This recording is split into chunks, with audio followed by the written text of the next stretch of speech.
Welcome. Thank you for spending some of your time with us. My name is Tina Rosenquist, and this is Knowledge for Wellness. And this show is to better inform you, because when you know more, you are empowered to make better decisions for yourself and your loved ones for a better quality of life. And knowledge is power. And today's topic is on well within. And today we'll be interviewing Mary Treacy O. Keefe. After nearly 20 years in the corporate world, Mary received a master's degree in theology, spirituality from St. Catherine's University.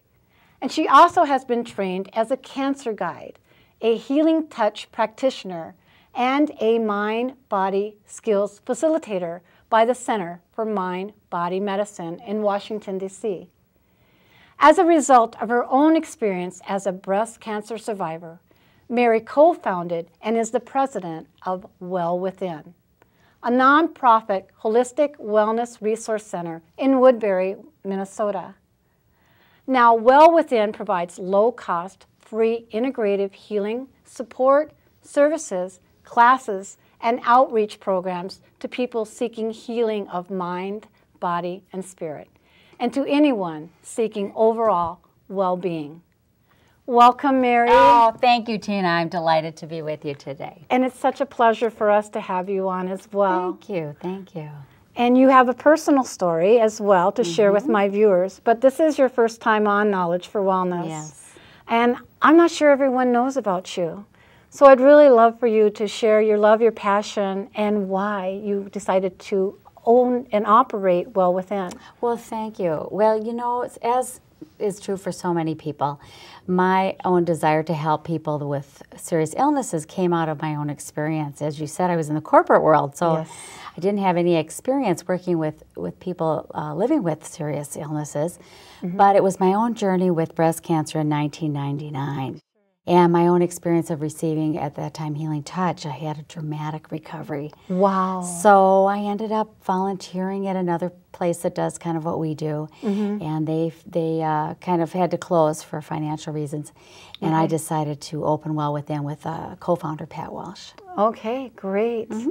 And you have been open since 2004. Right. Correct. Yeah. And so if you could share with my viewers, you know, some of the people that maybe you help. Oh, sure, Tina. You know, we say people with serious illness because when we first opened, we found that we were really seeing a lot of people with cancer, and that's true. That's always been true. At least half of the people that visit us have cancer. Okay. But we also have people that are living with more chronic illnesses. For example, maybe multiple sclerosis or fibromyalgia. And those are people that aren't going to necessarily recover from their illness, so they also need ongoing support, and we're happy to provide it. Yes.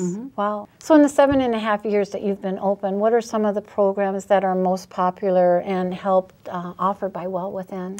Well, there's different types of programs that we offer. We offer one-on-one, kind of like integrative healing treatments. So that would be things like healing touch, or Reiki, or something called esoteric healing, where you're meeting with a single practitioner. We also have a psychologist that volunteers for us, so he can actually offer therapy. Sure. Then we have small groups that are support groups, but we're also teaching things. We're always teaching tools and techniques and skills. Very nice. And then we have standalone classes, just with different topics that were helpful really to anybody, not just people living with illness, but also seeking overall well-being. Oh, nice. So what are people facing when they actually come to you in a Well Within? Is it something specific, or just sort of, maybe I'm not feeling quite right and I'm not sure what's wrong, or is it that they've already been diagnosed? You know, that's a good question, Tina. Really, I would say both. Okay. But most of the time, they actually have a diagnosed illness or situation. Okay. Like I said, a lot of times it's cancer, and sometimes we get them right within days after they get diagnosed. Oh, wow. You can imagine what that's like. Yes. You know, it's like devastating. Oh, it's devastating. Yes. And where do you go? Where do you turn? Who do you talk to? So we will see them then. Other times they've been living with an illness for a long time, and then sometimes it's after they've had cancer, gone through treatment, in recovery, and we call it the now what stage. What do I do now to keep myself healthy, my immune system strong, my stress and anxiety down? And that's where we can help. And even the thought of it coming back, reoccurring. Totally. Yes. Yes. That fear, absolutely, that is really true. So how do we deal with fear and anxiety? Yeah. Well, we can teach them things that they can do that. And sometimes just having a place where they can talk to people that are going through similar things. They actually learn from each other in our support groups, as you can imagine. Yeah, and to understand that they're not alone as well when they're doing that. And so true. Yes. So true. So let's talk, for instance, about breast cancer. Okay. A girlfriend of mine was just diagnosed and had gone through a lot of that. And I just love the idea that she can connect with others and, you know, survivors exactly of that as well. So yeah. It's a beautiful thing. Yes. So she's gotten diagnosed, and she's maybe getting on the internet, getting kind of afraid at what she's reading. Yes. Having a doctor available for maybe 15 minutes. So where do you go? Yes. So she can come to us, and what we can do is actually have her talk to an individual. Cammie Smalley is our program director, or Barb Bradshaw, or myself, and just talk through what are some of the things that we can do. Let's put together a plan. Let's have you go to our integrative healing support group on Tuesday afternoons. Nice. Or do a Renewing Life 9-week program. Can we do that? Maybe we could have a healing touch session, because then that'll help relax you and make you less anxious. Or maybe there's a class on healthy foods that you can be eating. Yes. All sorts of things like that. And the biggest thing, what we're doing is what you do here, Tina. It's really about empowering people to take charge of their health. So that's what we try to do. Yeah, and you educate them. Absolutely. So now the fear of understanding, you know, what they have and where they can do, and even maybe some of the survivors as well. Exactly. Good point. Because when you're in a group, you know, you're sharing your own story, which is so important, but you're listening to other people's stories. And it's a beautiful thing to see how people want to help other people heal. And there's research on this. When we help other people heal, we're strengthening our own immune system, we're helping ourselves heal. Yes. So they come to you for a variety of different things, and then they talk with you, and you also give them choices of some of the things that they can do. So absolutely. Then when does this get covered by insurance, or is it something that they, you know, would actually take out of their own pocket, or where does that fall in? Well, on the insurance issue, I wish it were covered, and it's not. Okay, yes. And that's why we're a nonprofit organization. Okay. It is out of pocket, and we do have suggested fees because, you know, we have to pay the rent and things like that. But they're very reasonable. So a healing touch treatment or any one-on-one treatment is $40. A class is $15. But we totally stress if you can pay something, great. Yes. If you cannot, that's great. It's just wherever you're at. You know, because if you're in a health crisis, Tina, it's often a financial crisis. You can imagine. Oh, yes. You know, how, and why should you have to worry about that? So we just say, come and don't worry about it. Yeah. Wow. And also times people will donate their time. All of our programs are offered by volunteers. Oh, nice. So that is also healing for them, as well as really so helpful for us. And what a great teacher is someone that actually just experienced it and survived through it as well. Yeah. You know, just to give you an example, that's exactly right. Last night I had a group, one of our Renewing Life groups. I facilitated with a gal who's got stage 4 colon cancer. She's been living with that for 5 years. And right now she's cancer-free. Stage 4. Isn't that incredible? Yeah. So how inspiring is that for all the other, you know, there's several women that have cancer in that group, and it's very inspiring just to see her. Yes. So and it's a survivor. Exactly. Especially at a stage thriver. 4. We call them thrivers. Oh, I like that a lot. Very, very More nice. than surviving. We're thriving. Oh, yes. Yeah. The statistics are not showing good for stage 4.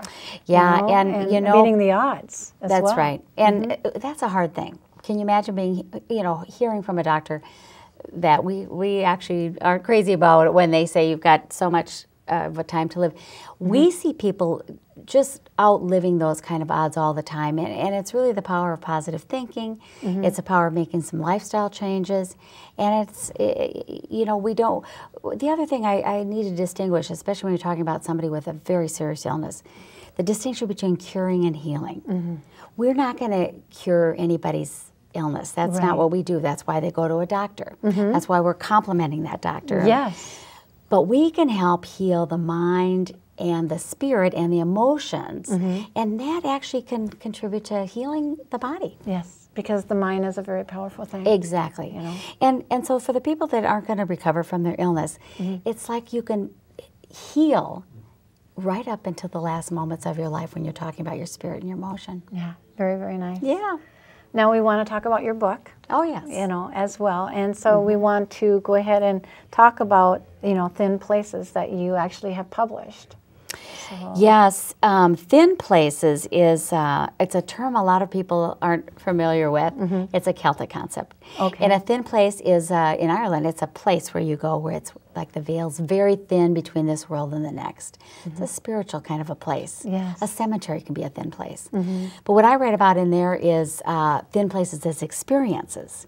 So those are those times in your life where there's something happening that makes you realize we're not alone, there's got to be something more. And that book is about the journey my family of 9 siblings and myself went through in losing our parents. Between 3 months, we lost both of our parents. Oh, I'm sorry. Oh, thank you. But we had these things happening, these experiences that were very comforting, very reassuring. Oh. Before they died, around the time of death, and especially after they died. Oh, okay. So it's a very comforting book, especially for people who've lost a loved one. Oh, so this would be a nice momentum to give them when a passing of a parent as well. Yeah, or if they've got a parent who's maybe approaching the end of their life. It's a template that we used, and everybody's going to do it their own way, but there's some ideas. I actually weave in some concepts of some of the things like healing touch that you can do, or centering prayer, you know, things like that that might be helpful, meditating that could be helpful. And people say they find that very helpful to realize that the journey towards the end of one's life can be a very sacred time as well as a sad time. Yeah. And after all of it has taken place, you know, then they're devastated because of the loss. And if they read your book, that might be able to help them a little bit more, to maybe help them heal. I think so. Again, when you're talking about healing the spirit, the tagline for that, it says, where faith is affirmed and hope dwells. And the reason for that is because, you know, really these experiences, I don't see how they could happen unless there was a God or a higher power, however you want to say it. So that affirms your faith. But the hope it gives you is that even though our loved ones aren't physically with us, we are going to see them again, and they still seem to be spiritually present with us. Yes. So it's very comforting. Yeah. That's very nice. Thank you. To benefit everyone from your book. Now, you've had great success with this book, so I hear that you're also writing another one as well. You know what happened, Tina, is that when I speak, which I love to do, and in just writing my books, I get emails from people, and people share their stories. So my next book is called Meant to Be, Do Things Really Happen for a Reason? Okay. And that is a collection of other people's stories about their own experiences, coincidences, intuition, you know, the synchronicity that happens, the things that make you wonder, did that just happen, you know, accidentally, or maybe there's a reason. And a lot of it is about making meaning, you know, of the events that we go through and experience. Wow. And you're also a presentator, as well as you go out and speak to large groups. Yeah. So where do you go for that? Oh, I love doing that. That's what I'm very passionate about, doing that. I love the one-on-one stuff, but I speak to church groups and hospice groups. I've spoken in corporate groups, because corporate wellness, of course, is a big thing. And it's about my book, but it's also about the things that we do at Well Within. So, you know, like I might do a presentation on self-care, spiritual self-care, or something like that.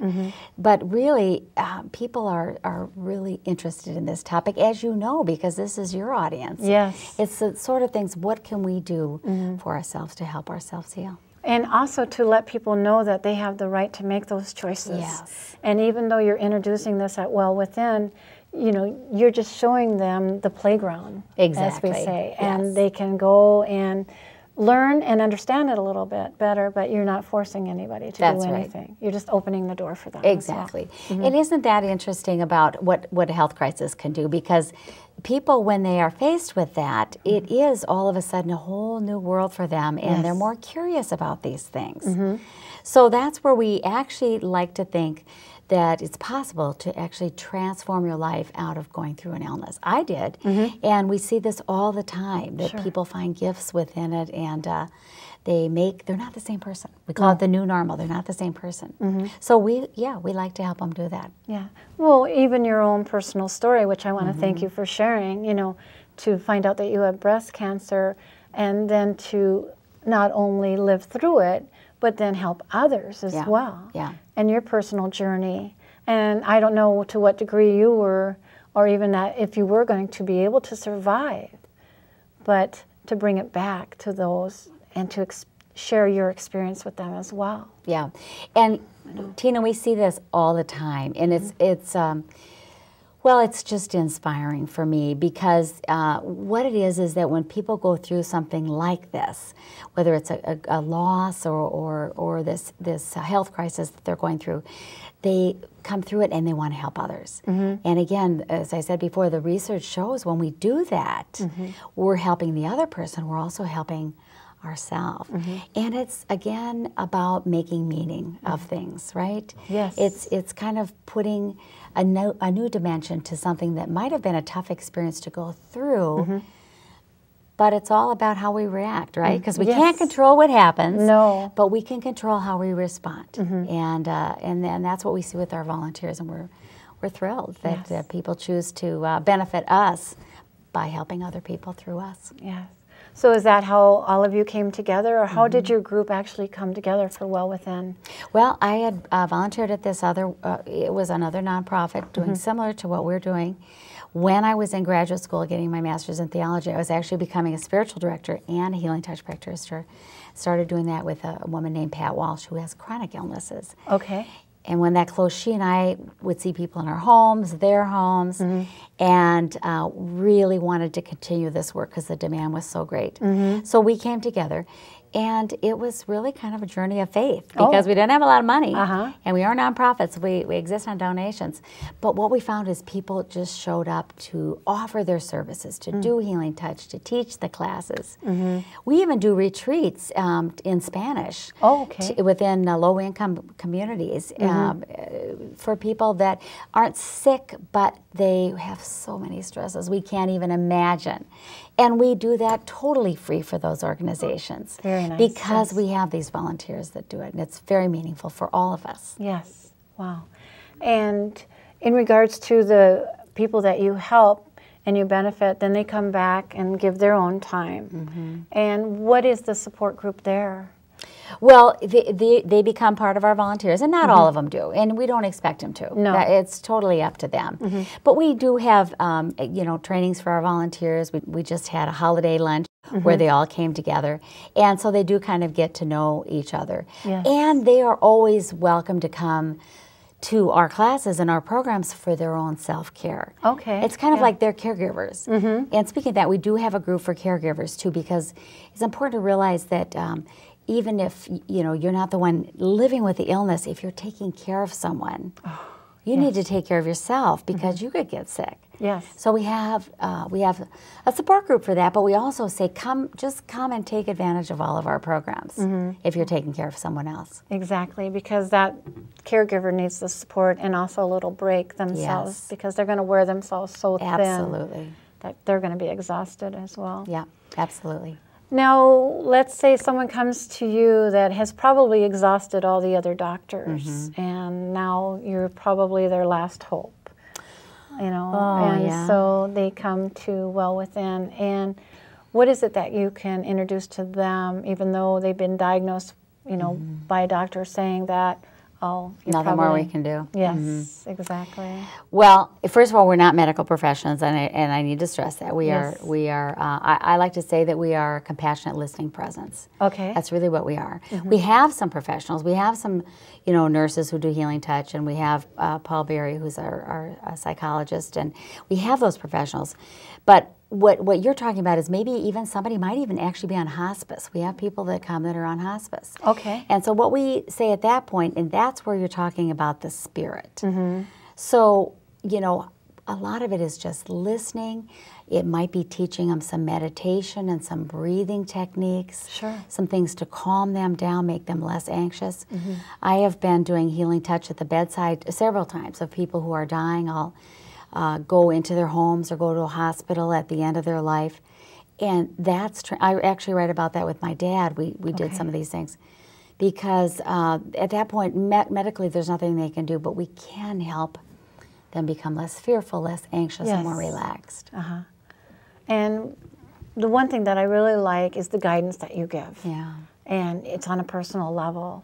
And even though you do have the groups when they do need to talk to someone personally, then you also enhance it that way as well. We do. I have to say that we have our two only paid staff people, Cammie and Barb.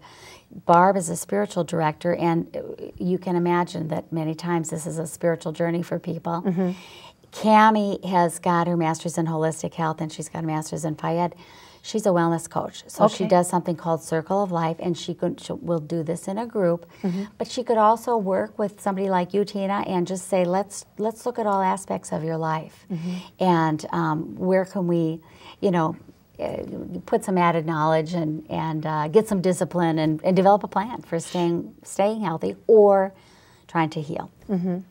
Well, very nice. And do you also bring families in? Let's say that, you know, I have my sister and she's not really sure how to deal with this. So do you also have them bring their families in as well? They are very welcome to come. I know we've had one couple in particular where the husband actually has some health issues, but the wife is awaiting a heart transplant, and she has a little girl. And I know that they have come and see our various practitioners together and separately. Because, of course, they're actually kind of caregivers for each other. But especially for the woman. And so we definitely can provide that. And we encourage family members, if they want to participate in the support group, we'd love to have them. Now, you're located here in Woodbury, Minnesota, but do you also help people outside of the Twin City area? There's a way we can do that, and the way we can do that is because I host an internet radio show called Hope, Healing, and Wellbeing. And I have guests on from all over the country, and you know, they can just go to Well Within and check the site, and it can go right to that website. And so in that way, people can listen in Florida or Chicago, or actually they can listen in overseas on the internet and get these really nice. It's almost like a teleseminar, half an hour class, but it's not a class; it's a conversation, just like what we're doing right now. About different topics. So we can do that, and then we also have got another website that they can access via ours, and it's called Becoming Well, and that's got all sorts of listings of other resources beyond the Twin Cities. Oh, very nice. Mary, we only have a few minutes left, and I'd really like for you to maybe educate my viewers on maybe some way that you can help them help themselves. Well, I think the biggest way that we can help themselves is for you to, listeners, anybody that's watching, be sure to give us a call at Well Within and let us know what your needs are. Sometimes it's just that first phone call to listen to somebody, hear your story. We will determine the things in our programs, our classes, which classes would be helpful, which healing therapies would be helpful, which support groups would be helpful for you based on what your needs are. And that's the first step, is to just come, see us, or call us, and we will do everything that we can do to really facilitate you to heal in spirit, mind, and body. Well, Mary, I want to thank you so much for this wonderful Tina. Insight on all of this. It's been fantastic. I loved being with you today, and I thank you so much for inviting me. Yes, we'll have to have you back. Thank you. I love it. Great. If you'd like more information about Well Within, please contact them at www.wellwithin.org, or more information about Mary and her radio show, presentations, and her book, please visit www.marytracyokeefe.com. And please tune in to my other shows of Knowledge for Wellness being televised throughout the Twin City area. Or for previous shows, please visit YouTube and type in Knowledge for Wellness, and view my website at www.knowledgeforwellness.com. And you can also connect with me on Facebook, LinkedIn, Twitter, and YouTube. And the mission of Knowledge for Wellness is to inform viewers on health issues, to expose, educate, and make viewers aware, to enhance themselves and their loved ones for a better quality of life. And I hope we've provided you with more knowledge to benefit you and your loved ones. Remember, health is wealth. So until next time, be well and goodbye. Thank you so much, Mary, for this insight on all this great information. Thank you, Tina. It's great to be here. Thank you.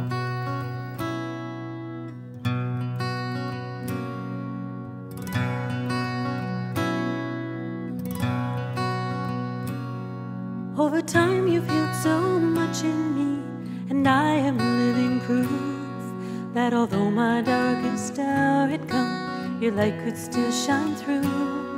And at times it's just enough to cast the shadow on the wall.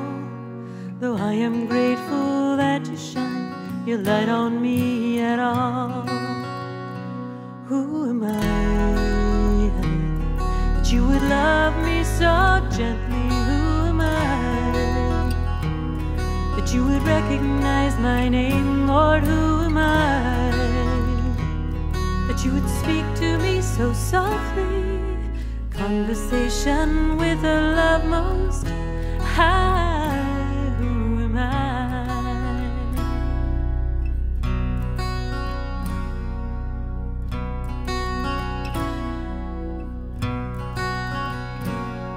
Well, amazing grace, how sweet the sound that saved a wretch like me. I once was lost, but now I'm found, was blind, but now I see. And the more I sing that sweet old song, the more I understand that I do not comprehend this love that's coming from your hand.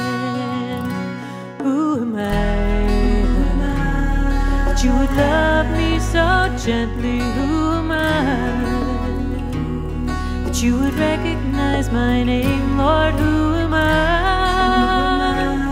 that you would speak to me so softly? Conversation with a love most high. Who am I?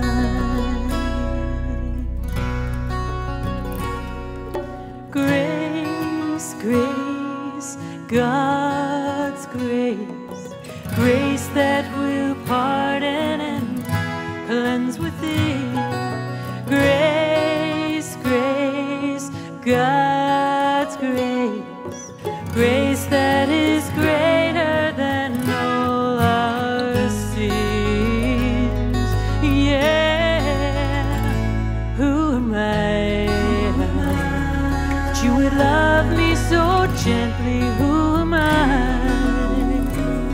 that you would recognize my name? Lord, who am I that you would speak to me so softly? Conversation with a love most high. Who am I?